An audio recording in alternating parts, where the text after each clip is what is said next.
Vamos a ir empezando y así vamos arrancando un poco y, oye, quien se incorpore seguro que coge el hilo. Bueno, buenas a todos, muchas gracias por estar aquí este ratito. Hoy estreno fondo, es un poco rayante la cosa porque me veo como que yo me muevo y los pelos me van en direcciones extrañas, pero bueno, me apetecía no enseñar siempre el fondo que tengo siempre, ¿eh? Entonces estoy innovando yo aquí. Hoy es el segundo webinar de este ciclo que estamos haciendo sobre financiación de startups y de proyectos emprendedores. El jueves pasado tuvimos con nosotros a Silvia del Excrea, amiga y compañera, que, bueno, la verdad que fue súper enriquecedor ver en ese webinar cómo se abría también debate, ¿no? A nivel de, ahí hablábamos de qué pasa ya cuando tienes inversores dentro de tu compañía, ¿no? Y cómo funcionar un poco con ellos. Aquí con Pablo, que ahora os lo presento, vamos a ir un poquito más para atrás, un paso más, y es este punto de cómo enfrentarse siquiera a una ronda, ¿no? A una ronda de financiación. Obviamente todos, seguramente los que estemos aquí ya sabemos de qué va esto de las rondas, los niveles que hay, los estadios que hay sobre el papel, pero bueno, realmente hay unos pasos a seguir de manera razonable y a nivel legal también para presentarse a una ronda o a otra y según el momento de tu compañía, ¿no? Además, bueno, Pablo en particular va a ser muy pedagógico porque creo que hasta vamos a tratar esto, ¿verdad, Pablo?, desde un punto de vista casi de glosario. Esos términos que hemos leído 1000 veces y que muchas veces nos solucionan artículos de blog, ¿no? Bueno, CapTable y otros muchos más, muchas veces se lee ese artículo de blog y todavía no te queda claro, ¿no? Entonces, bueno, vamos a intentar ser lo más pragmáticos posible. Entonces, Pablo Mancía es partner en Delvi, ¿vale? El despacho Delvi, que son asesores legales con foco en proyectos emprendedores, sobre todo de TIC. ¿Verdad, Pablo? Correcto. Ok. Bueno, si quieres, empiezo. Gracias, Laia, ¿Empezamos? Vale, sí, solo un apunte. Empezamos, Pablo va a compartir pantalla. Yo no sé, Pablo, yo normalmente prefiero que las preguntas vayan al final, ¿vale? Que la gente pueda hacer sus cuestiones en la fase finish, o si tú prefieres que te interrumpan, a tu gusto. como prefiráis. Es decir, aquí, Vale, como has dicho tú, vamos a intentar ser bastante pedagógicos, términos y demás, pero intentarlo también hacer bastante práctico. ok. Yo creo que vamos a hablar de bastantes temas y quizás algunos de vosotros estén en una fase en donde un tema os aplique muy concretamente. Yo no tengo ningún problema si me interrumpís o al final de cada tema yo hacer un repaso y comentamos o hacemos preguntas al respecto. Así que por mi parte Venga, que fluya, que lo fluya. hacemos Vale, pues si más quieres interactivo compartir, o venga, fluido. Si tenéis luego al final de todo, después de haberlo visto de forma global, más preguntas, pues también las comentamos al final. fenomenal. ¿Vale? Pues un segundo, Todo comparto tuyo. pantalla. Ujú.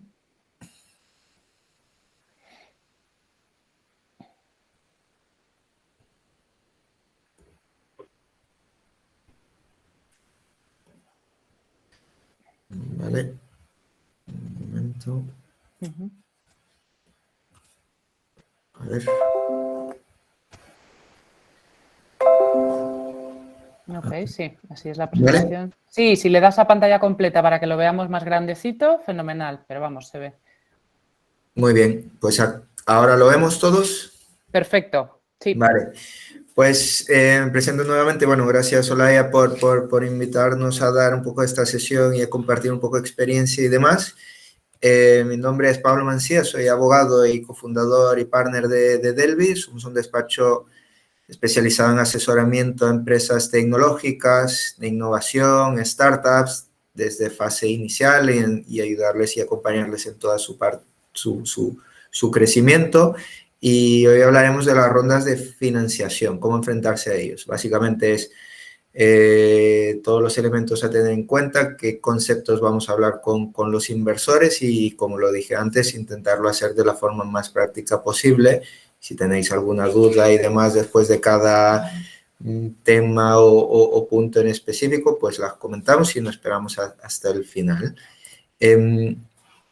un poco para dar un poco de contexto, vamos a hablar del tipo de financiación, porque hablamos de rondas de financiación como que si fuera algo muy concreto, pero al final es cómo vamos a financiar nuestro proyecto, nuestra startup o nuestra empresa, ¿vale? Y aquí podemos tener financiación de diferente tipo. La financiación que no hemos puesto, pero básicamente es la propia de los mismos fundadores a la hora de constituir el proyecto y realizar unas aportaciones dinerarias.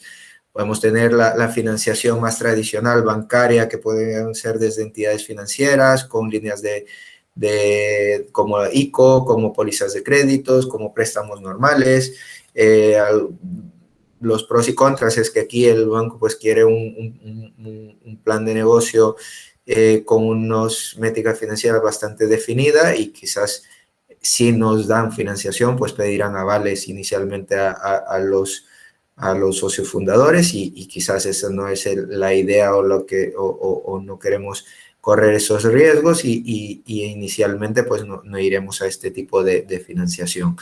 La no bancaria, pero dilutiva, que básicamente la podríamos hacer entre nosotros mismos, como he comentado antes, pero también se habla mucho de la ronda o de financiación triple F, o la Family, Friends and Fools, básicamente, que es lo que significa, que es de gente cercana a los fundadores, familia, amigos y gente cercana que cree en el proyecto, cree en los fundadores, cree en el modelo de negocio y la capacidad de arrancar bueno, un negocio empresarial que tenga alta probabilidad de escalar y ser exitoso. Por lo tanto, en estas ya hablaremos más adelante un poco de términos, condiciones y formas en que pueden entrar. Normalmente será más laxa o las personas involucradas no serán inversores profesionales y esto hay que tener en cuenta y ver qué mecanismos tenemos para poder formalizar esta financiación con gente cercana de la triple F y aquí pueden ser las rondas pre-seed o seed que le llamamos, ¿vale? Y también no bancaria dilutiva pueden ser a través de business angels, puede ser a través de crowdfunding, puede ser a través de crowdlending, pero esta es más específica porque iríamos como una forma de préstamo sujeto a devolución y puede haber private equity que al final en rondas de inversión de startup pues se concentra en fondos de inversión de capital riesgo, también que lo llamaremos a lo largo de la presentación como los VCs. Y muchas veces tenemos opciones de financiación pública, que creo que posteriormente tendréis una sesión con aquí en Eleven Labs, que os entrará más en detalle de estas, pero normalmente son complementarias a estas rondas de financiación dilutivas que entran en capital y la pública complementará esa ronda de inversión a través de entidades financieras especiales con ayudas públicas, como puede ser ENISA, como puede ser el Neotec, el CEDETI, o pueden haber ciertas instituciones autonómicas en función de donde esté localizada nuestra startup que hayan líneas específicas de financiación pública. También de una forma muy general, antes de qué es lo que tenemos que tener en cuenta para preparar nuestra empresa ante una ronda de capital, también dependerá un poco en la fase en que estemos, ¿vale? Si estamos en una fase muy inicial, en donde iremos a Families, Friends and Fools o principales primero a Business Angel, quizás aquí no habrá que hacer un análisis o las personas que inviertan en nosotros no harán un análisis tan profundo como lo podrá hacer un VC, un fondo de inversión riesgo, de capital riesgo, perdón, pero sí que más o menos tendremos que tener ciertos elementos que a lo largo de estas fases que tengamos en nuestra compañía, pues sí que tendremos que tener en cuenta. Principalmente las necesidades de financiación. Es decir, muchas veces escuchamos o hablamos con emprendedores que están en una fase inicial y nos dicen, no, yo necesito 1 millón de euros.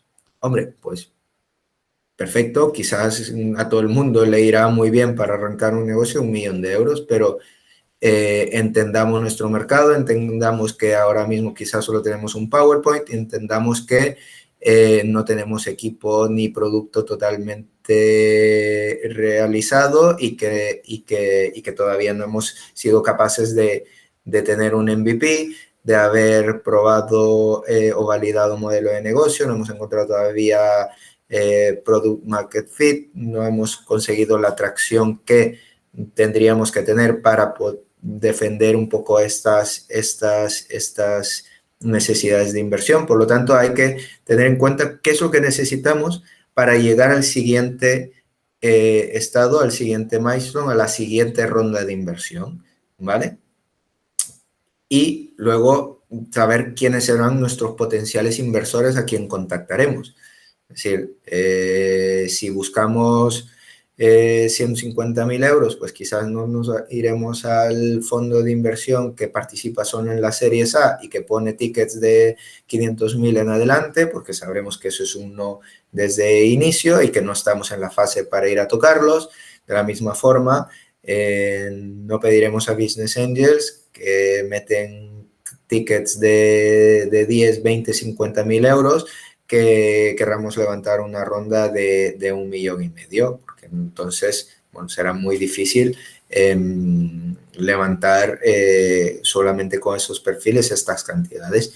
Y luego el momento, que es lo que comentábamos antes, saber en qué situación estamos, cuál es el momento en el que nos encontramos y en relación a este momento, cómo podremos llegar al siguiente nivel que necesitaremos para el siguiente nivel que necesitaremos para levantar una siguiente ronda de inversión, ¿no?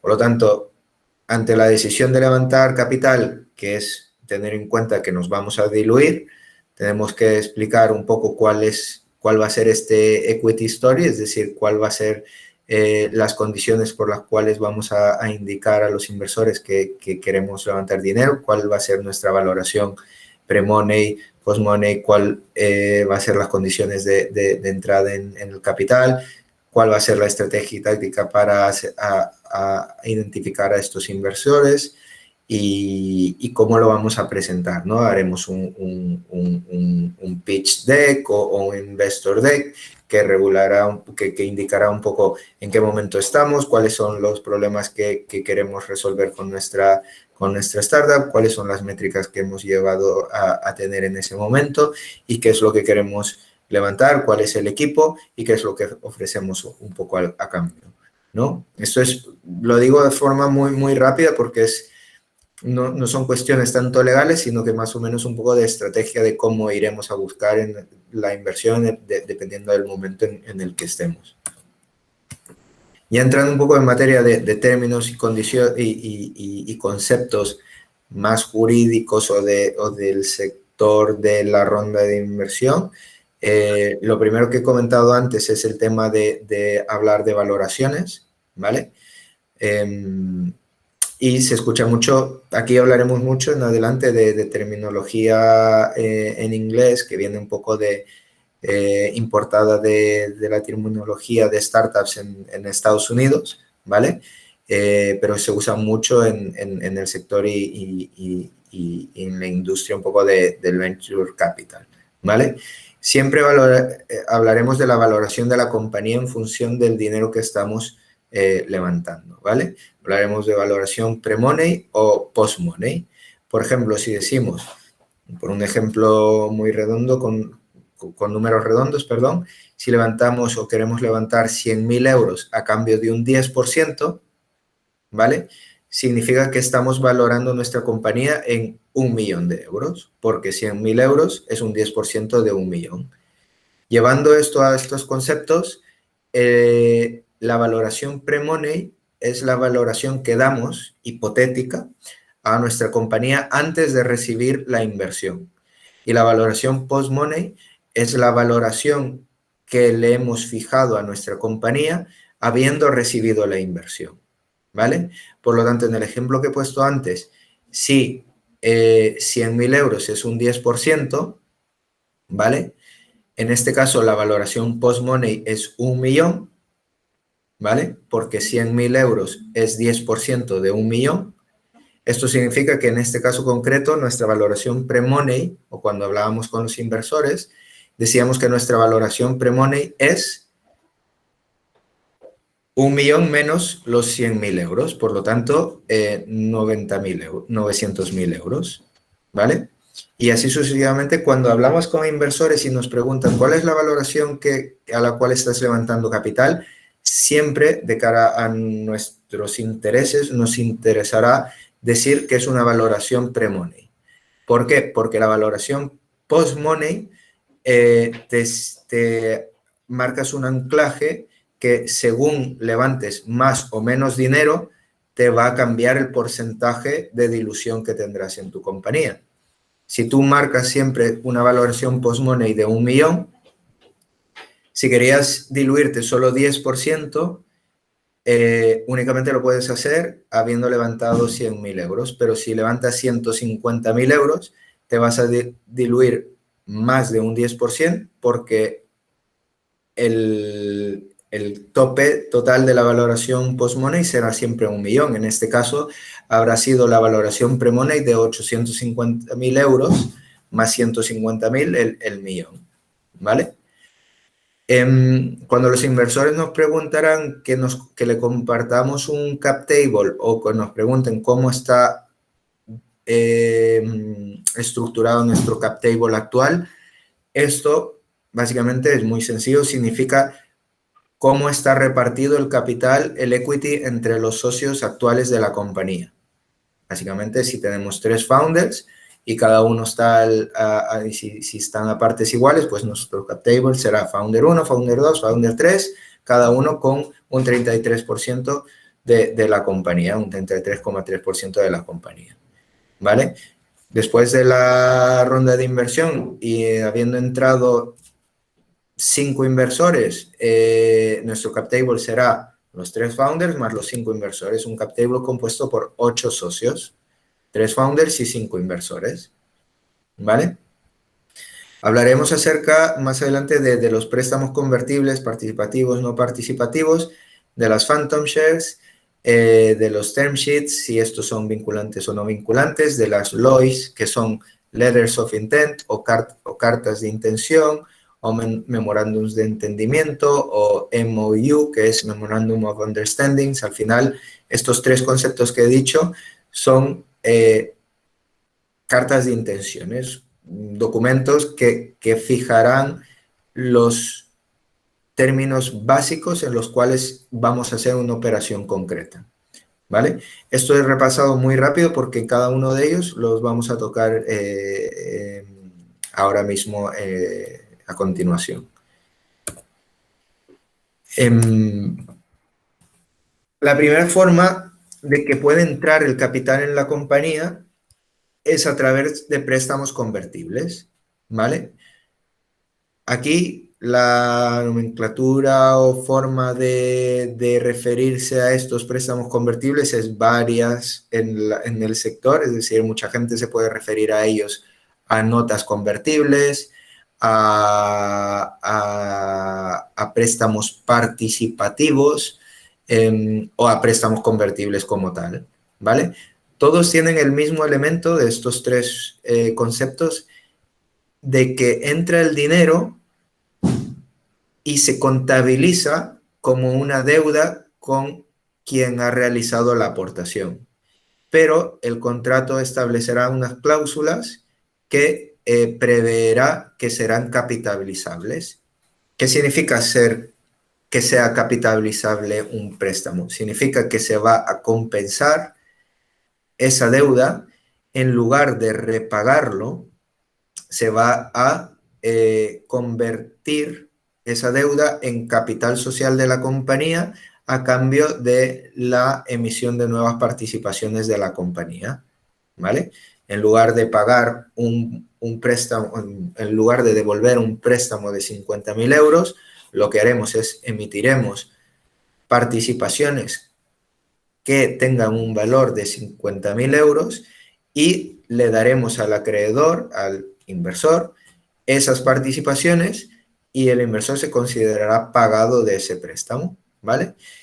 Esto que acabo de decir es utilizando jerga técnica o jurídica, pero básicamente cuando levantamos capital y no hacemos una ampliación de capital inmediatamente o en el momento, lo que estamos haciendo es obteniendo o recibiendo o captando inversión a través de cualquier tipo de estos instrumentos, préstamos convertibles, ¿vale? Pablo, te voy Sí, a interrumpir un segundito porque me surge a mí una pregunta que a lo mejor puede ser interesante la respuesta que des, ¿no? sí. Esto del préstamo convertible, que bueno, a muchos obviamente estamos familiarizados con ello y demás, ¿hay algún momento,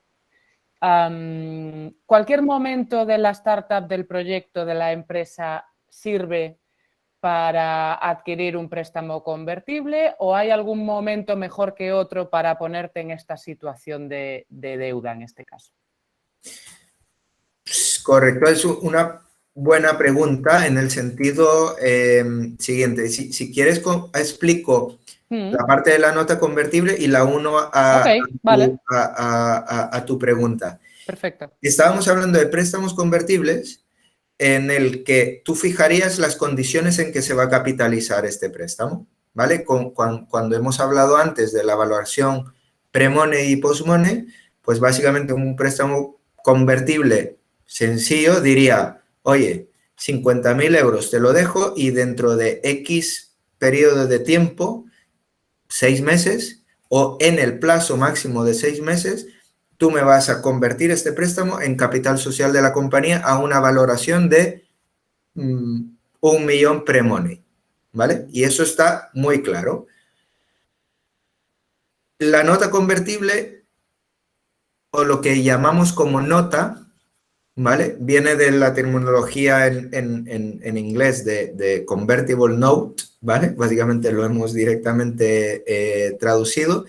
Y esta convertible note o nota convertible trae un elemento distinto de lo que acabo de decir, que es el descuento, ¿vale? Cuando hablamos de notas, eh, al menos teóricamente, conceptualmente, va incluido dentro de ese concepto el elemento de el descuento en la valoración pre-money de la compañía, ¿vale?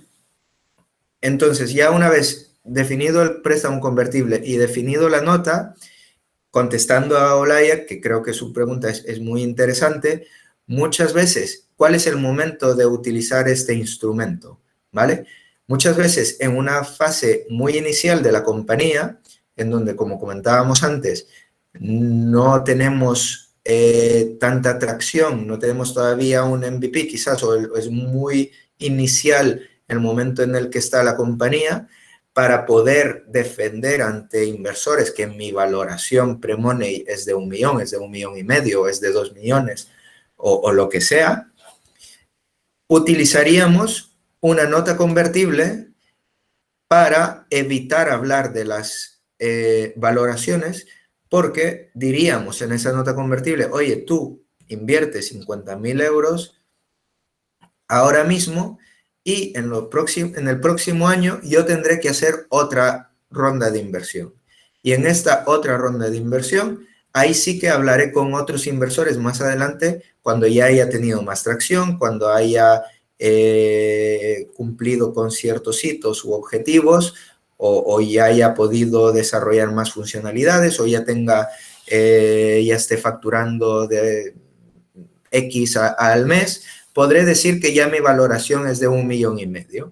Pero a la gente que apostó por mi compañía, por mí, en un momento muy inicial, le daré sobre esa valoración hipotética, que yo ahora mismo creo que será de 1,5 millones, pero no sé si será 1,5 millones, o si será 1,2 millones, o si al final será 1,8 millones. Le diré que de la valoración que resulte en ese futuro, le daré un descuento.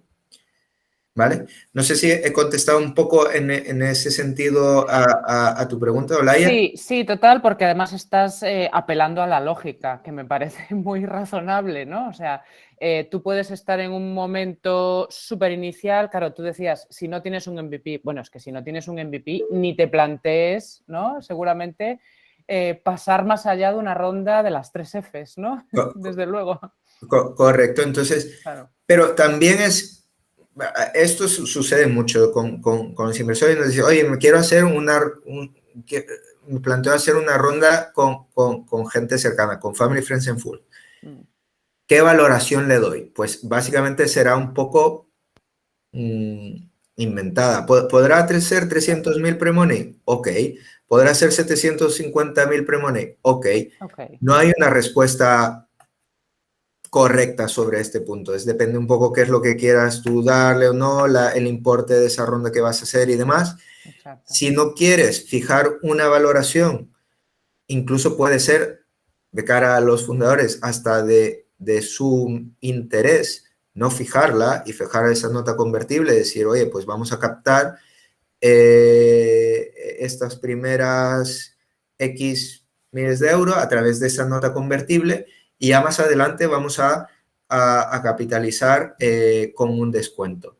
Uh-huh. ¿Qué es lo que pasa? Que esta parte teóricamente tiene sentido, es lógico, funciona bien, pero ¿qué es lo que nos podemos encontrar en el camino? Pues nos podemos encontrar en el camino que necesitemos realizar una capitalización antes de tiempo de haber levantado la siguiente ronda. Normalmente, ¿cuándo puede presentarse esta situación? Cuando, por ejemplo, hemos hablado de la financiación pública. Si, por ejemplo, paralelamente hemos ido solicitando un ENISA, ¿vale? ENISA te pide que tengas una ampliación de capital realizada. Por lo tanto, podemos encontrarnos que ENISA ya te ha aprobado el préstamo participativo, que no es capitalizable el de ellos, simplemente es un préstamo sujeto a devolución, y que no tengamos todavía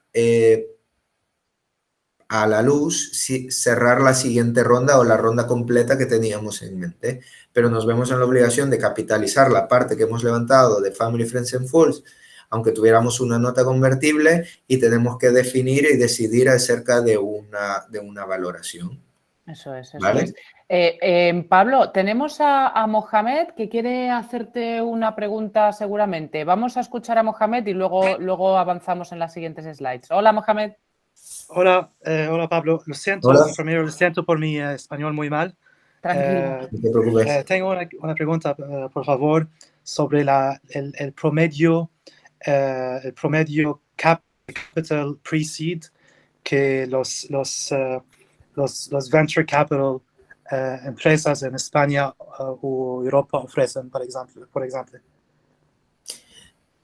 Vale, bueno, esto es bastante subjetivo, es decir, depende un poco del proyecto y demás, no hay un número como decirte, oye, es este número mágico que hay, porque bueno, hemos visto un poco de todo, proyectos, si eres un founder que has venido de un éxito anterior de haber vendido tu compañía, pues aquí esto va a tener un premium frente a otros proyectos similares, por ejemplo. Depende un poco si tienes el equipo completamente montado, depende si has levantado previamente o no capital. Es decir, me resulta muy difícil decirte un número porque es muy subjetivo y sí que es verdad que si estamos hablando de venture capital en cuanto a comparaciones con otros países de la Unión Europea o ya de Estados Unidos, eso es otro mundo. Pero no sé si darte una respuesta en cuanto a, oye, pues rondas Family, Friends and Fools, pues pueden estar entre los pre-money de $500,000 a $1,500,000, más seeds de $1,000,000 a 2,500,000. Cuando hablamos de series A que levantas de $1,000,000 a 3,000,000, pues estamos hablando de valoraciones de 4 a 6 aprox. Te estoy dando referencias muy amplias y que no tienes que tenerlas como que si es una regla. Entonces, porque ante esos baremos, más o menos te vas a encontrar en ese sentido, pero pueden haber cambios o diferentes reglas en función de los elementos que te he dicho antes. No sé si Muy bien. eso más o menos te aclara un poco lo que comentabas. Muy bien, gracias. Ok, tenemos ahora, claro, ahora os estáis animando a preguntar, pero entonces Pablo igual no avanza, pero mira, vamos a darle chance a Miguel, Miguel Andraos, que ha levantado la mano también. Miguel, aquí tienes a Hola, ¿qué Pablo. tal? Encantado, Hola. Pablo Olaya. Hola. Hola. Os quería hacer una pregunta en relación a cuándo consideráis que es, digamos que cuándo es interesante para una empresa presentarse a una ronda de estas que comentáis, porque no sé si hablabais antes, Olaya, del MVP, Claro. de que lo mínimo es un MVP. Nosotros, en nuestro caso, sí tenemos un MVP ya, pero Ujú. no sé hasta qué punto la empresa tiene que estar constituida, si eso es algo imprescindible o no. Se puede hablar sobre una idea y un MVP sin que todavía esté la empresa constituida. No sé si eso es un requisito obligatorio o no. No sé si me puedes orientar un poco por ahí, Pablo. Sí, yo te diría que, bueno, la respuesta que te voy a dar no es de según el artículo 5.3 de la Ley de Sociedades de Capital requiere que, es decir, es más un tema de lo que hace el mercado. Yo te diría que tienes muy poco porcentaje de éxito de levantar capital sin una sociedad constituida. No sabría cuánto decirte, pero muy poco. Porque básicamente no lo vemos. Nuestro día a día es ese tema de rondas de inversión y demás. Entonces, claro, no puedo generalizar porque yo no sé qué es lo que tienes en mente cuál es tu, ¿Proyecto? tu proyecto, ni qué planteas, ni qué necesidades financieras planteas. Si vas a realizar una ronda con Family, Friends and Fools, pues por ejemplo puedes hablar con gente cercana y levantar 100.000 euros sin tener la sociedad y tenerlo todo apalabrado para cuando ya lo tengas todo apalabrado constituir. ¿Puedes Sí, hacer ahí esto? se firman una serie de cosas previamente, sí. Sí, sí, puedes hacer esto. Puedes ir a un VC con un PowerPoint, una idea y sin una sociedad constituida. Te recomiendo que ni lo hagas porque no será bien visto. Em, Vale. Pero claro, es también una pregunta muy subjetiva. Claro, yo lo digo por saber hasta qué punto, ¿no? O sea, es decir, no tenemos la empresa constituida, quizás no esté registrada la marca, pero sí tengamos muchas otras cosas avanzadas que nos permiten ya testear el producto y ver hasta qué punto, pues en base a lo que tenemos, pues sería interesante o no ya empezar a movernos. Entonces, bueno. Sí, yo te diría que depende un poco del perfil de quienes tocaréis puertas para poder invertir. Empezar Lean tiene todo el sentido en las startups. Lo que pasa es que el presentarte a inversores y decir que arriesguen su dinero sin que tú hayas arriesgado nada, tampoco queda muy bien de cara a... Pero dándole un voto a lo que dice Miguel, ¿no, Pablo? Fíjate, este punto que estás diciendo de irte moviendo, esto como tal sí puede ser positivo, no por quemar balas, porque esto tiene ese otro lado negativo, ¿no? Si quemas las balas y llamas a las puertas que debieras llamar, a las que debieras llamar dentro de un año, pues bueno, pues quizá esto está mal, ¿no? Pero irte moviendo en inversores más pequeños, en business angels, y que vayan sabiendo del proyecto y que vayan a querer conocer los números que vas teniendo y que estén en el loop, ¿no? Que estén en el loop, eso sí puede ser positivo, pero es lo que dice Pablo, ¿no? Esos inversores más de primerísimas fases. Sí, totalmente. Es decir, y lo que coincido con Olay, es decir, obviamente desde el día número uno puedes estar pues pidiendo feedback a gente, informarles cuál ha sido tu progreso, qué es lo que estás haciendo, viendo un poco, bueno, pidiendo feedback en el sentido de qué es lo que les gustaría ver o saber más acerca de tu proyecto, cómo lo estás desarrollando y demás, si hay interés o no hay interés y demás. Claro, es decir, obviamente el empezar lean, ser ágil y demás, eso es un must para las startups. A partir de ahí, hacer cero y esperar a que te pongan capital para que tú lo puedas desarrollar, esa es bastante poco probable de hacer. Exacto. Vale, vamos a avanzar, Pablo. Yo Sí. os animo a que pongáis las cuestiones en el chat, ¿vale? Y al final las resolvemos, Sí. si os parece. Seguimos hablando un poco con los préstamos convertibles en cuanto a ya el contenido, que más o menos lo hemos comentado un poco. En el préstamo convertible habla un trigger event, que es lo que decíamos antes cuando decía, vamos a fijar un plazo de tiempo, pues es la fecha de vencimiento.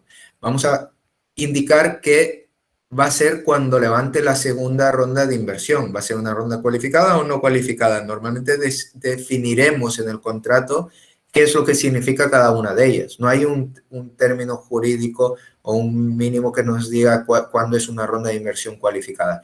¿Qué es lo que puede ser una ronda de inversión cualificada? Que digamos, oye, el préstamo convertible vamos a convertirlo antes del 31 de diciembre del 2022 o cuando levantemos al menos 100.000 euros más de inversores terceros. Y esto que va a ser considerado una ronda cualificada, lo que suceda primero, ¿vale? Entonces, eso nos definirá las reglas y las condiciones en el momento para decidir, ok, ahora mismo firmamos este préstamo convertible, hago el desembolso, pero tengo claro cuáles van a ser las reglas de cuándo va a ser el momento en que haga la capitalización y luego me convierta en socio formalmente de la compañía. Dentro del préstamo convertible o notas convertibles, hablaremos de que puede haber un cap, un floor y el descuento. El cap es cuál va a ser la valoración máxima que puede haber en la siguiente ronda. ¿Cuál va a ser el descuento que aplicaremos? En el mercado, más o menos, lo típico de fijar de descuentos es entre un 10 y un 20. Un 10, un 15 y un 20. Aplicar descuentos más de un 20 no es lo común. A veces sucede y demás, pero siempre hay alguna historia que lo justifica y algo muy específico en función de cada uno de los casos específicos que nos podemos encontrar. Pero diría, la nota convertible típica es la que dice, oye, tendrás un cap de X y tendrás un descuento de un 20%, por ejemplo. ¿Vale? El floor, no somos muy fan de incluir el floor porque básicamente lo que estás haciendo es fijar una valoración mínima. Y la valoración mínima básicamente es lo que es un poco contraproducente porque hablábamos que las notas convertibles nos obligan a no fijar una valoración, pero fijar una valoración mínima ya te estás mojando un poco de cuál sería lo mínimo que capitalizarías esa inversión. ¿Vale? Desde un punto jurídico y demás, tenemos que realizar un préstamo con todas las garantías legales y demás, por lo tanto tenemos que darle al inversor ciertas condiciones o cláusulas que lo protejan en el sentido de que si hay incumplimientos, de que se pueda pedir una devolución anticipada, qué pasa si la sociedad se cierra antes de que haya podido llegar a ejercer pues, la capitalización, pues ahí habrán una serie de cláusulas que regulen estos puntos. Y luego, sobre todo, lo muy importante, que lo he dicho antes, pero para que quede muy claro, cuando alguien invierte a través de una nota convertible, a través de un préstamo convertible, no se convierte inmediatamente en socio de la sociedad, ¿vale? Porque jurídicamente y contablemente lo que es un acreedor, ¿vale? Y hasta que no hagamos la ampliación de capital por compensación de créditos, no será formalmente un socio de la compañía. Por lo tanto, es importante regular en el préstamo, en este acuerdo de inversión, en este contrato de préstamo convertible previamente, que habrá una obligación del inversor en adherirse al pacto de socios de la sociedad, ¿vale? Hay algunos inversores que puede ser que te pidan modificaciones o incluir cláusulas adicionales al pacto de socios, ¿vale? Y que en ese pacto de socios ese inversor tenga ciertos derechos o obligaciones o términos en cuanto al compromiso de recibir información de la compañía, en cuanto a cómo se tomarán las decisiones de la compañía, etcétera, etcétera. Aquí depende un poco del perfil con el que estemos interactuando. Si son family, friends and fools, pues no serán para nada muy sofisticados en cuanto a estos puntos. Prevalecerá sobre todo la confianza en los socios emprendedores y estos puntos pues no se los mirarán tan técnicamente, pero si es un business angel que se dedica bastante a hacer esto, o si es un fondo de capital riesgo, o un family office, por ejemplo, estos puntos sí serán, aunque inviertan a través de un préstamo convertible, sí que se lo mirarán con otros ojos y negociarán pues estos aspectos de este instrumento para firmar y luego realizar esa inversión.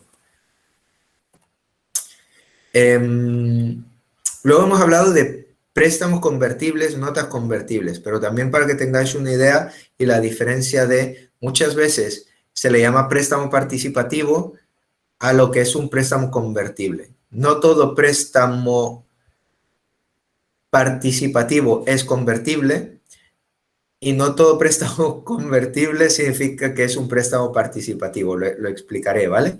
Entonces, por lo tanto, puede ser que haya un préstamo participativo convertible. Y puede ser que haya un préstamo participativo únicamente. Hablaba antes de NISA, que lo que hace NISA es te deja un préstamo como fuera un banco, pero es un préstamo participativo, no es convertible, ¿vale? Lo que hace que un préstamo sea participativo es estos puntos que indicamos aquí, que es el interés variable. El interés variable en función de la actividad de la empresa objeto de recibir la inversión, ¿vale? Se puede fijar un interés fijo y más un interés variable. Y la palabra participativa es que el acreedor participa en el beneficio de la compañía. ¿Esto qué significa? Podemos indicar que si la compañía tiene una facturación de X y un beneficio de X miles anuales o de EBITDA, pues el interés, en lugar de ser un 1, va a ser un 4. ¿Por qué? Porque entre mejor vaya la compañía, el acreedor participará de esa performance buena que ha realizado la compañía, ¿vale? También hay unas cláusulas y unos específicos términos que hay que incluir en el contrato para que sea considerado como tal, porque el punto aquí importante es que el patrimonio neto no reduce la capacidad de endeudamiento, no reduce el patrimonio neto en causa para determinar si la compañía está en causa de disolución, ¿vale? Y esto hace que se sitúen después de los acreedores comunes, porque tienen una posición muy similar a la de los socios, ¿vale? De ahí que muy similar a los socios porque participan un poco de la aventura y beneficio de la compañía, ¿vale? Pero estos son aspectos muy técnicos, simplemente para que os quedéis con la idea de que no todo préstamo convertible es un préstamo participativo y que para que sea un préstamo participativo tienen que contener ciertas cláusulas que se deben regular en el mismo documento. ¿Vale? Hemos hablado de cómo entra dinero de forma ágil en la compañía para los inversores. A través de notas convertibles, préstamos convertibles, en donde digo ágil porque aquí firmas un contrato, recibes una transferencia y luego ya se tendrá que hacer la ampliación de capital, que hablaremos después acerca de cómo se hace y cómo funcionaría y demás, ¿vale? Ahora introduzco un punto que suele estar vinculado a las rondas de financiación, no es un mecanismo de recibir financiación como tal, ¿vale? Que son las phantom shares, pero está muy vinculado a las rondas de financiación porque es un mecanismo de retención de talento en la compañía, ¿vale? Las phantom shares se dan normalmente a los empleados o colaboradores clave de la compañía ¿vale? Y es un derecho económico vinculado a la valoración de las participaciones, ¿vale?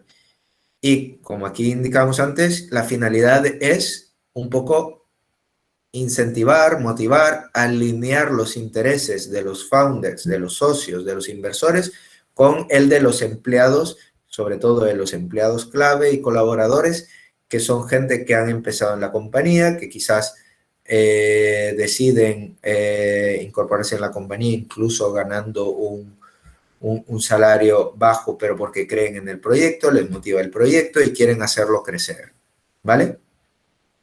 ¿Cómo funcionan cuando damos Phantom Shares? Bueno, básicamente es que fijamos unas opciones y esas opciones se establece una valoración, ¿vale? Y la diferencia entre el valor de las participaciones en el momento que se otorgaron y el valor que se tienen en el momento en que se ejercitasen, esa va a ser la ganancia que tiene el empleado. ¿Cuándo va a ser el momento en que se ejercitan estas opciones? Normalmente en el contrato de Phantom Share se regula los eventos de liquidez. Y los eventos de liquidez, el evento de liquidez por excelencia es la venta de la compañía. ¿Vale? ¿Cómo se aprueba? Se aprueba por parte de la Junta de Socios, ¿vale? Por todos los socios, porque estos tienen un potencial, digo potencial porque no sabemos si va a suceder, pero tiene un potencial efecto dilutivo en todos los socios en el momento en que se venda la compañía, ¿vale?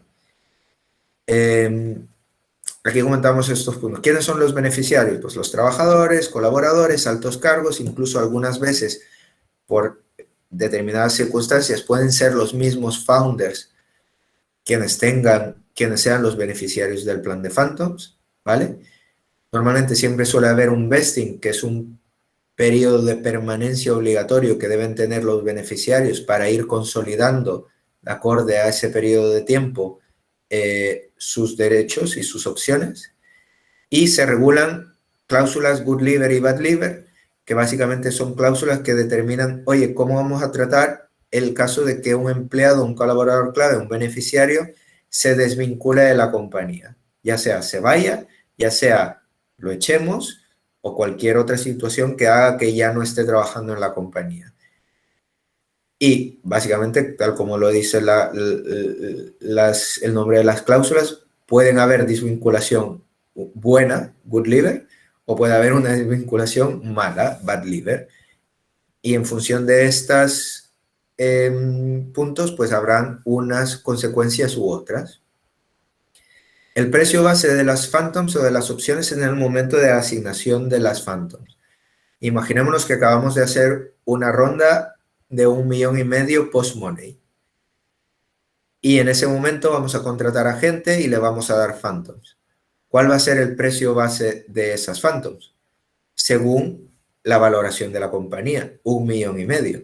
¿Qué es lo que significa? Que le estamos dando, imaginémonos, si le estamos dando un 1% de Phantoms fully diluted, que eso significa, bueno, habiendo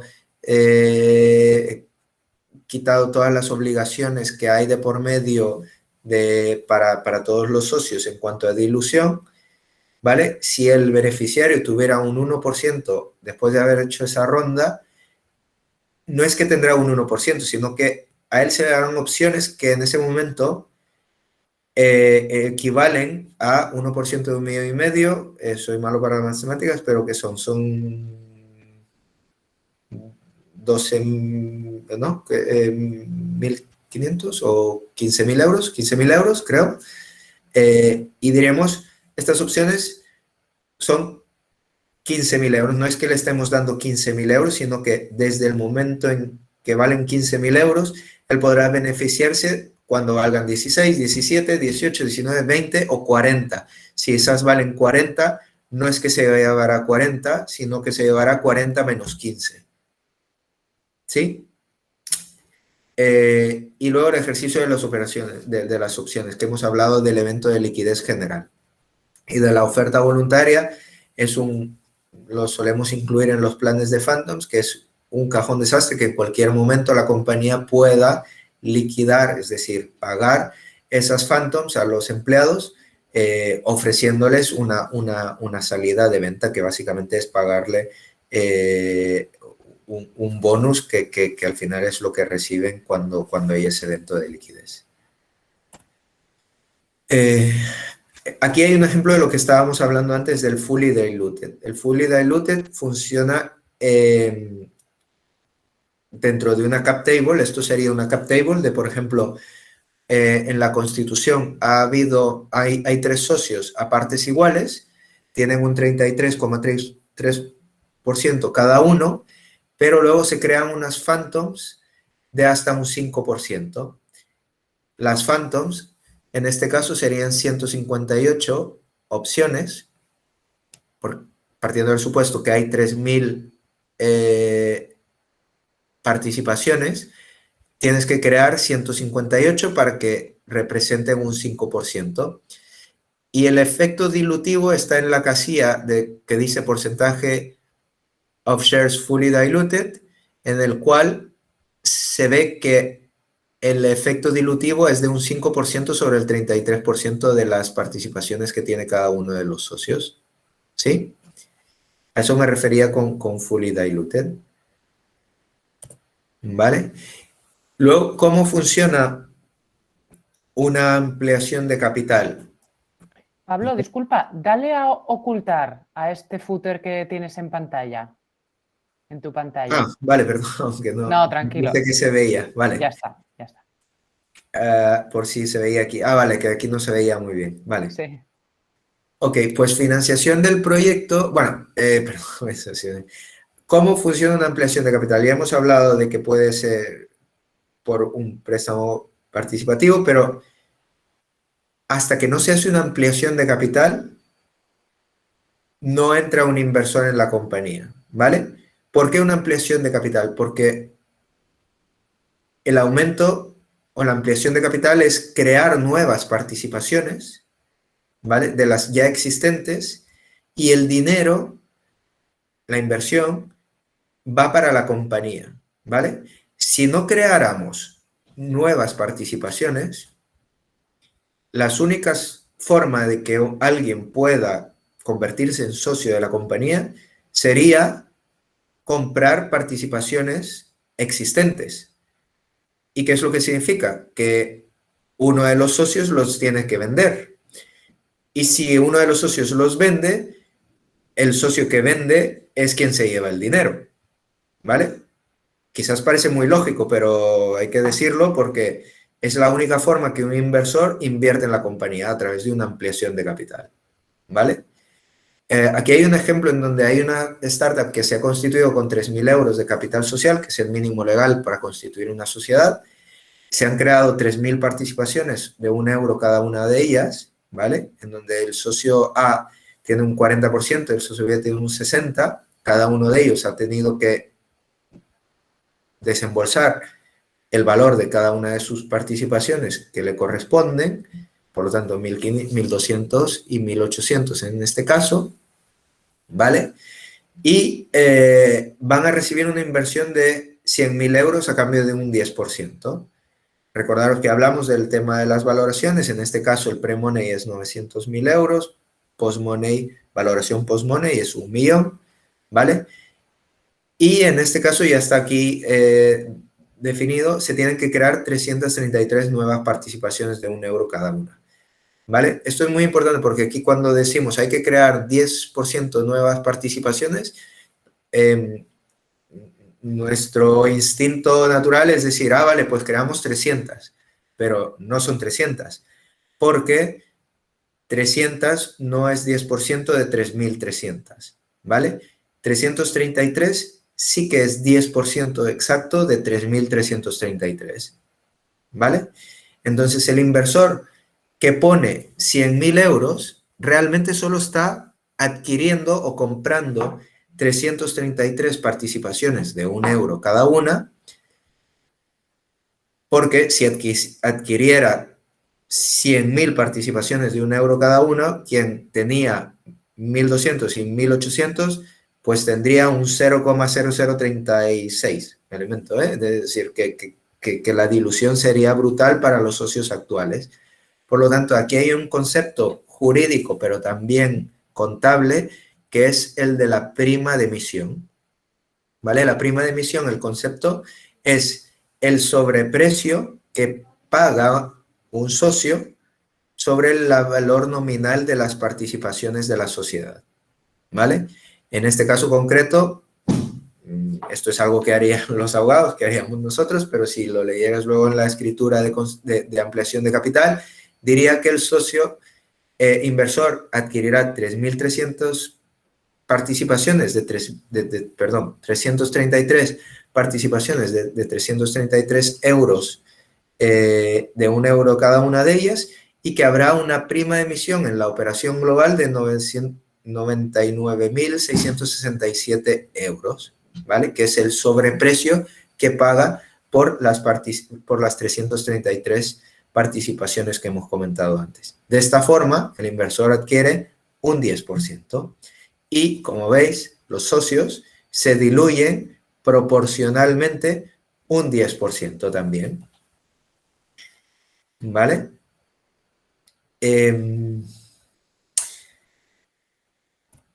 Vamos a ver. Esta la dejaré de último, volveré, perdón, porque se me habrá cambiado. Es cosas a tener en cuenta en la ronda. Bueno, si queréis podemos hablarlo rápidamente. Oye, pues lo comentaba uno de vuestros compañeros. Quizás también depende de la fase, es decir, ronda inicial no os harán una due diligence, que una due diligence es un análisis del estado de la compañía y de revisión de las potenciales incidencias y si habéis hecho todo bien y si tenéis todo correctamente en la compañía. Pero en fases más avanzadas o incluso unos business angels sí que les interesará acerca de, oye, ¿la propiedad intelectual de la compañía está protegida? ¿Habéis firmado acuerdos de confidencialidad con los desarrolladores? ¿Tenéis contratos de desarrollo? ¿Está claro que las licencias de software son vuestras? Temas de marcas, ¿habéis registrado la marca es de la compañía? Tema de RGPD, que es el Reglamento General de Protección de Datos de la Unión Europea, ¿estáis cumpliendo con esta normativa? ¿No tenéis ningún tipo de riesgos a nivel de legislación de consumo? ¿Habéis realizado vuestras obligaciones fiscales y laborales adecuadamente? ¿No hay ningún tipo de riesgo de que Hacienda os ponga una multa o la Seguridad Social por las cosas que habéis hecho o dejado de hacer, por desconocimiento o por negligencia o por lo que sea? Pero será importante tenerlo en cuenta previo a la ronda. Básicamente porque en el mundo ya del VC, si os hace una due diligence, todos estos puntos que acabo de comentar tendrán que estar bastante ordenados y al día. Y sobre todo, en el pacto de socios habrán un apartado que se llama manifestaciones y garantías, en donde los socios harán declaraciones, tal como dice el nombre de esta cláusula, harán manifestaciones y garantizarán a los inversores que todo esto está correcto. Y si no está correcto, los fundadores se comprometen a desembolsar de su bolsillo cualquier cosa o incidencia o sanción que pueda haber en cuanto a estos puntos en contra de la compañía. Básicamente lo que un fondo de inversión lo que quiere evitar aquí es que diga, bueno, voy a invertir 1 millón en esta compañía y el día de mañana tendré una sanción de 100.000 euros por parte de Seguridad Social porque todo el tema de la contratación laboral lo estábamos haciendo mal. O voy a invertir X y el día de mañana tendré una sanción de 60.000 euros de parte de la agencia de consumo porque tenía una reclamación por el tratamiento de datos que estaba realizando de mis usuarios, por ejemplo. Pablo, ¿Sí? te voy a interrumpir otra vez porque estamos un poco apretados de tiempo. Bueno, el tiempo es el que queramos, vamos a ver. Pero como tenemos preguntas aquí en Backlog también y te queda la parte de pacto de socios, no sé si nos lanzamos directamente a ilustrar un poco el tema de los pactos de socios, porque esto es verdad que es un concepto que está muy a la orden del día, ¿no? pasamos un poco por aquí encima y luego vamos a las preguntas, ¿te parece? Definitivamente. Vale, pues vamos al tema de pactos de socios. Es decir, siempre nos preguntan, oye, o nos dicen, no, he conseguido un template ahí de mi primo de un pacto de socios. Perfecto. Lo que pasa es que el pacto de socios, en función del momento en que estemos, cuáles son nuestros interlocutores, qué tipo de inversores tenemos, van a ser distintos. Esto no es una clasificación formal, pero para tener una idea, pues el pacto de socios en una fase inicial, o una fase semilla, o una fase ya de crecimiento. Aquí vamos a hablar acerca de este 3 grandes campos que hay que tener en cuenta en los pactos de socios. Cláusulas de protección, cláusulas de control y cláusulas económicas o de exit, ¿va? Básicamente, cuando recibirás dinero de los inversores, ellos querrán protegerse de que la compañía no tenga ningún tipo de incidencia que pueda hacer de que no vaya a tener continuidad. Querrán protegerse de que, independientemente ellos tendrán una posición minoritaria, pues tendrán cierto control sobre qué es lo que se puede tomar de decisiones o no en la compañía, y querrán protegerse acerca de qué pasará cuando se venda la compañía, y dependiendo del tipo de inversor, más profesional, más fondo de inversión, pues querrá asegurarse ciertos términos para maximizar su retorno en la inversión, ¿vale? En las cláusulas de protección, pues lo más importante, y esto es incluso para los socios fundadores, el tema del vesting y la permanencia y dedicación de los socios fundadores. Eso es fundamental, y en todas las fases que haya de la ronda de inversión será un tema a discutir. Está el equipo full time, hay un compromiso de permanencia y dedicación, ¿vale? Tema de no competencia del mismo equipo fundador, es decir, hay una dedicación full time, no se está dedicando a otros proyectos, estos otros proyectos no pueden ser sujetos de competencia del mismo proyecto, ¿vale? La propiedad intelectual, lo que hemos hablado antes acerca de las marcas y demás, y puede que aquí también incluyamos, pues, en el pacto de socios, la inclusión o no de que hayan phantom plan pool, u otros mecanismos de retención de talento. En temas de cláusulas de control, pues regularemos el órgano de administración, la toma de decisiones, si habrá mayorías reforzadas, si habrá derecho de veto, si habrá materias reservadas que solo se pueden adoptar si hay al menos el voto al 50% de los inversores o de uno de los inversores. Definiremos los cargos y funciones de los founders, y posiblemente también cuáles serán su remuneración o no. Definiremos cómo será el régimen de transmisión de las participaciones en la compañía.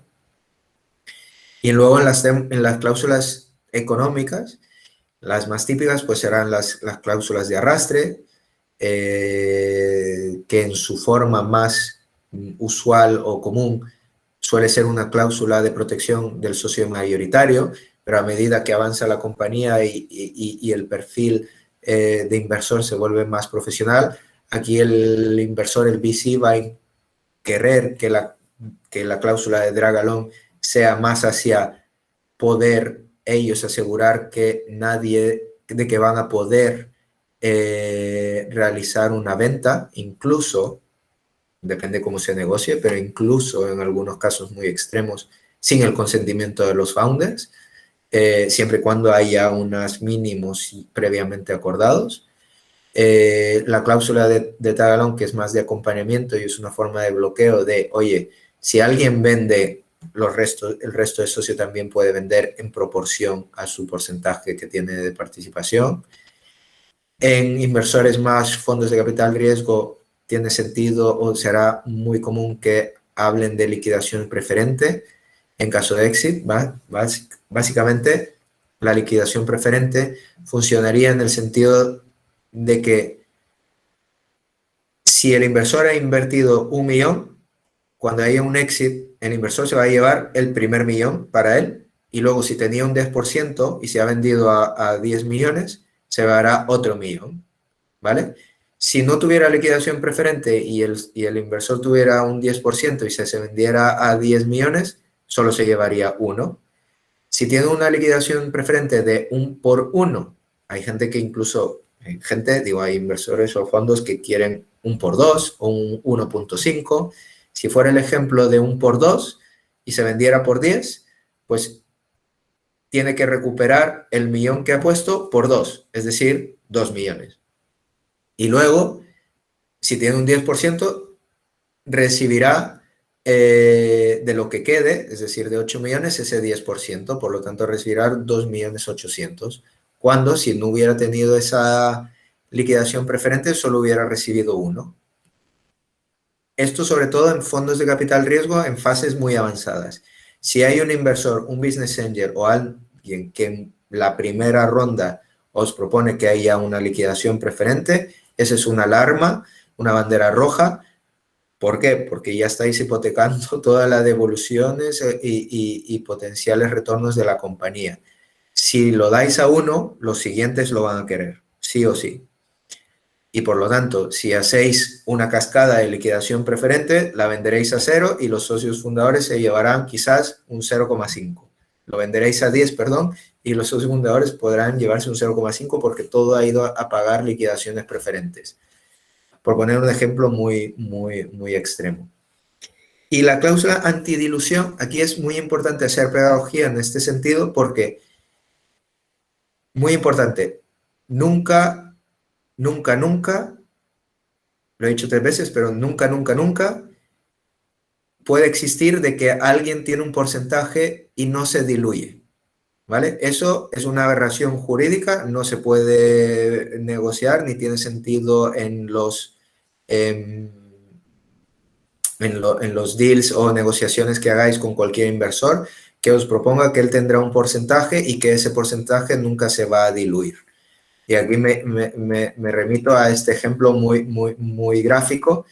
Como veis, cuando se hace una ampliación de capital, se tienen que crear nuevas participaciones. Por lo tanto, si tú tenías una participación de 10, tenías un 10%, pero si el día de mañana hay 12 participaciones y tú tienes una, ya no tienes un 10, vas a tener un 0,8.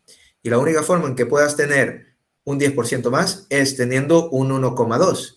Y ese 1,2 tiene que desembolsarse económicamente.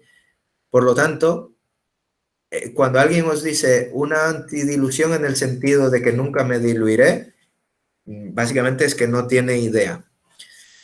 Lo digo bastante claro porque eso también se ve muchas veces en que cuando clientes o nos vienen y nos dicen, esta persona me lo ha propuesto de que no quiere diluirse, básicamente ese inversor no es un inversor profesional, no sabe cómo funcionan las operaciones de capital riesgo, no tiene idea de que lo que está proponiendo es hasta perjudicial para la compañía en el sentido de que no es una cláusula que va a beneficiar a la compañía y que incluso puede ser una mochila importante para las siguientes negociaciones con otros inversores y en el crecimiento de la compañía. Por lo tanto, no funciona así. La cláusula de antidilución funciona de la siguiente forma. Perdona, Pablo, vamos a intentar ir liquidando porque es verdad que estas preguntas que tenemos nos van a dar más debate, o sea que si puedes un poco... No, acaba lo que tenías, pero por rematar si quieres algún concepto que tenías ahí. Era la última, porque el otro no tiene más puntos. Era solo esto. Ok. Vale, es que tenemos aquí algunas preguntas interesantes. Creo que ha salido la persona que ha hecho ya la primera, el pobre. Pero bueno, es verdad que yo creo que hemos ido respondiendo este punto. Si quieres dejar de compartir para vernos o lo que sea, up to you, ¿eh? Nos decía esta persona si considerábamos que sin un MVP es casi imposible conseguir una ronda de financiación, aunque el proyecto esté, dice, desarrollado detalladamente con todas sus características. Desarrollado detalladamente, pero claro, no está testado en el mercado, ¿no? Claro, y él dice, porque mi MVP en este caso serían unos 25K, ¿no? O sea, $25.000, 20.000 euros, cosas así, según el proyecto que tienen. Hombre, yo ahí también, en mi opinión, ¿Es casi imposible conseguir una ronda de financiación? Es complicado, lo que hemos dicho ya, ¿no? Conseguir una ronda mayor cuando no tienes ni un MVP en la calle, efectivamente, por una cosa que decía Pablo muy básica, y es que, bueno, si tú no has invertido antes, es difícil que alguien invierta en ti igual o menos de lo que tú has puesto, ¿no? O sea, eso yo supongo que estarás de acuerdo, Pablo. Totalmente, es así, es decir, imposible. Imposible casi no es nada en esta vida y lo hemos visto de todas, pero es muy, muy, muy poco probable. Sobre todo por el perfil de inversores que hay aquí. Otra cosa es que levantes inversión con Family, Friends and Fools. Exacto. Esto es totalmente posible. Es decir, tú les presentas, oye, voy a iniciar este negocio y gente cercana y demás, que lo vas moviendo y le compartes el business plan súper detallado y todo el mundo te dice, sí, adelante, vamos a poner dinero para sacarlo adelante. Eso, claro, sí, es posible. Es bastante posible. Depende un poco de tu network y la gente que te vaya a apoyar.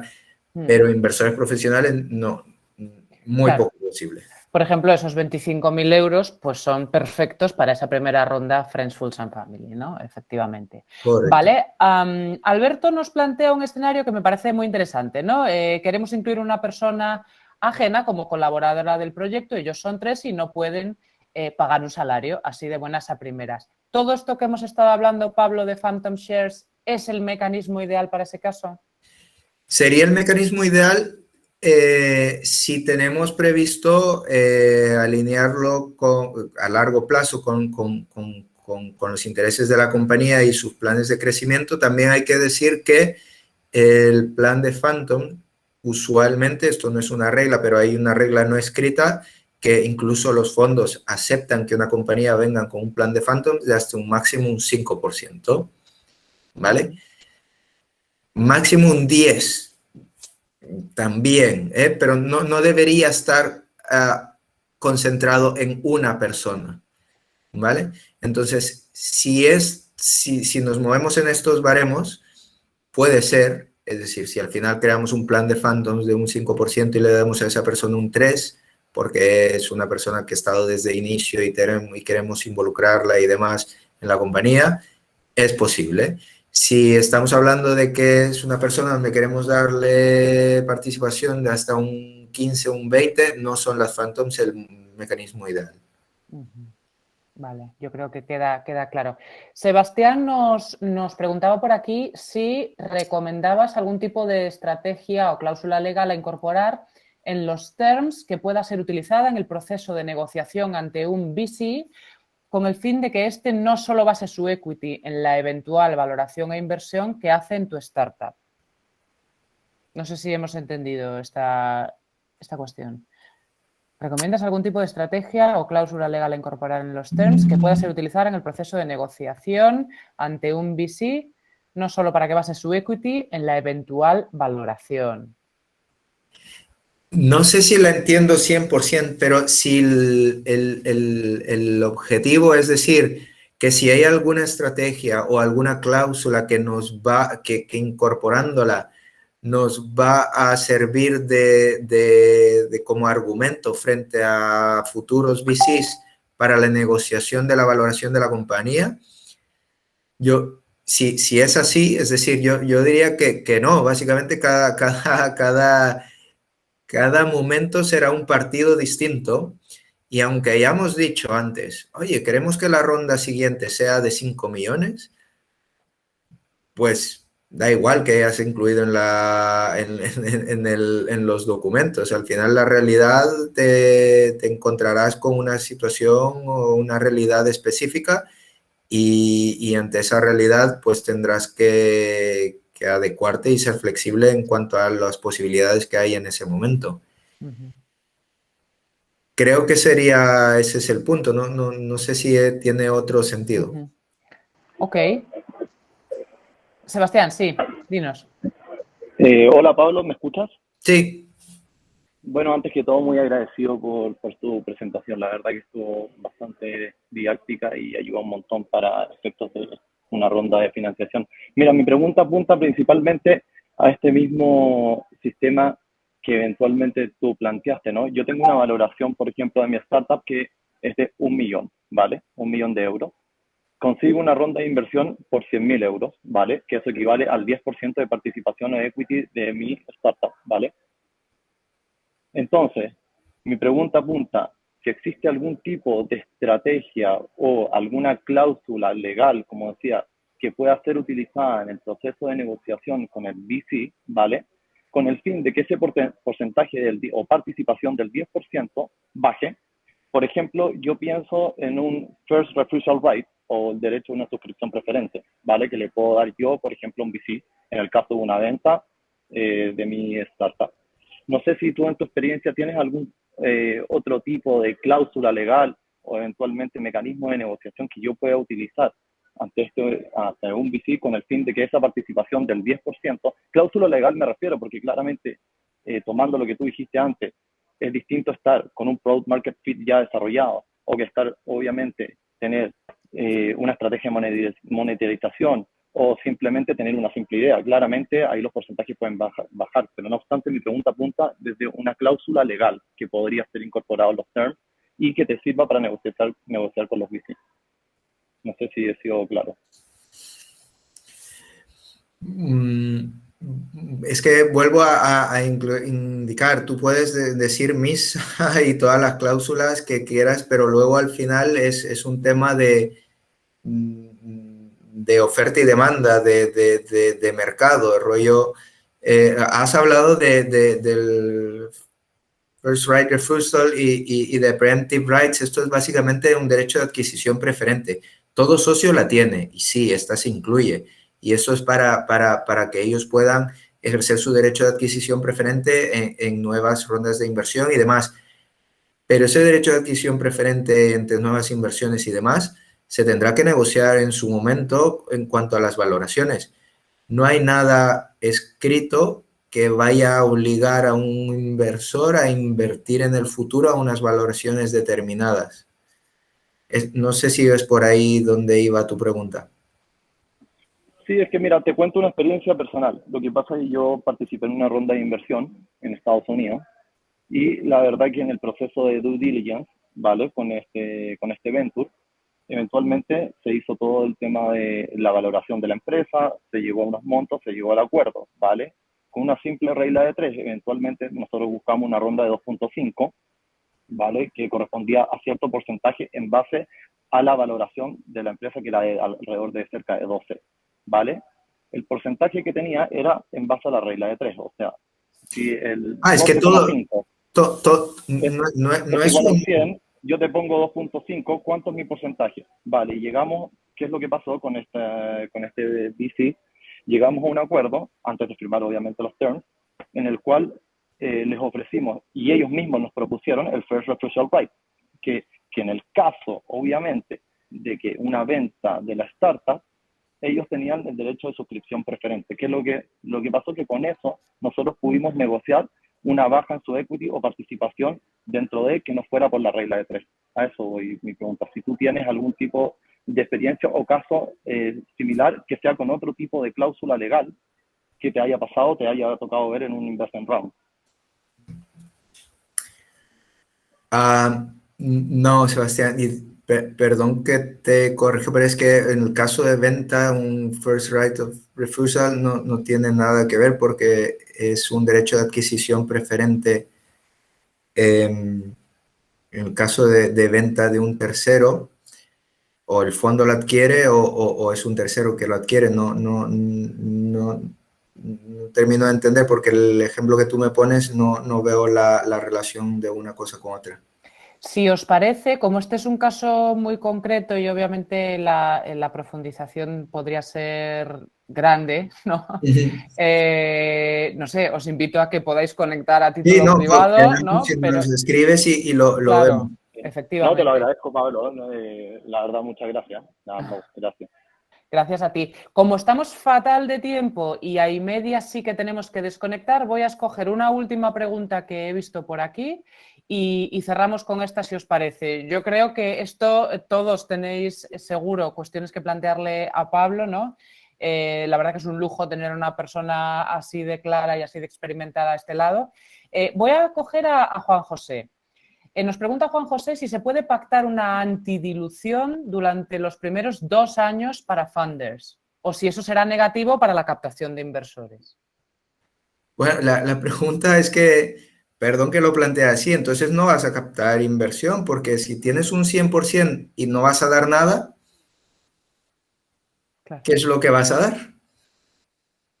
No, Claro, Juan no, José, si o quieres sea, incorporarte. yo lo veo Sí. bastante claro. Una dilución, antidilución, es decir, que no te diluyes. No, te centro un poco el tiro en el tema, Pablo. Imagínate que la constitución de la sociedad tiene un socio con más participaciones que los otros. Se incorporan 2 socios minoritarios y entonces estos socios minoritarios, como protección a estos socios minoritarios, quieren pactar una cláusula antidilución de su porcentaje, un porcentaje pequeño. Imagínate, es un reparto, un 60, 20, 20 y el resto son participaciones menores. Entonces, las participaciones menores, las del 5%, ellos plantean tener una antidilución de su 5%. ¿Eso será positivo o negativo de cara a inversores que se puedan captar? El resto sí se diluye. Sí, lo que pasa es que cuando tú lo planteas, es decir, la pregunta es muy simplista en el sentido de la búsqueda de la respuesta simple, porque si tú me dices es positivo o no es positivo, depende. Y luego lo de se puede pactar en el sentido de que tú lo puedes escribir en un contrato. Lo que pasa es que cómo la vas a ejecutar.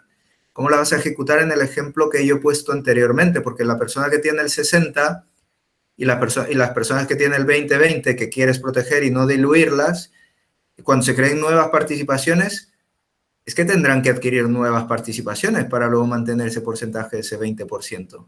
Sí, entonces, pero se ponía por 2 años. O sea, la limitación de la no dilución solamente será durante los 2 primeros años.